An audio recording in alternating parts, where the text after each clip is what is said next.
अस्सलाम वालेकुम नाज़रीन, यहाँ पर आपको एक ब्रेकिंग न्यूज़ से आगाह करते चले। अंडर 19 एशिया कप पाकिस्तान ने भारत को 2 विकेटों से हरा दिया। हम आपको मुकम्मल अपडेट से आगाह करेंगे। इससे पहले अगर आप हमारे चैनल पर न्यू हैं या पहली बार विजिट कर रहे हैं तो चैनल सब्सक्राइब करें, साथ ही आगे बेल आइकन को ऑल पर कर दें ताकि हर नई आने वाली वीडियो आप तक बआसानी पहुँचती रहे। तो आपका कीमती वक्त ज़ाय किए बगैर चलते हैं वीडियो की तरफ। मिडिल ऑर्डर बल्लेबाज मोहम्मद शहजाद ने 82 रन की शानदार इनिंग खेली।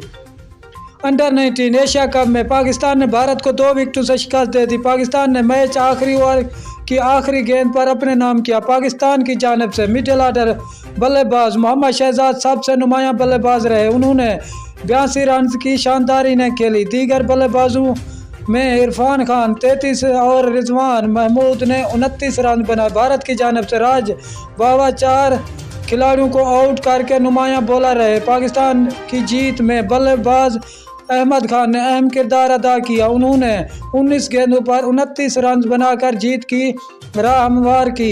भारत ने पाकिस्तान को जीत के लिए 238 रन का टारगेट दिया था। पाकिस्तान अंडर 19 ने टॉस जीतकर पहले फील्डिंग का फैसला किया और भारत को बैटिंग की दावत दी, जिस पर भारत 49 ओवर में 10 विकेटों के नुकसान पर 237 रन बनाने में कामयाब हुई। शुक्रिया नाजरीन, हमारी वीडियो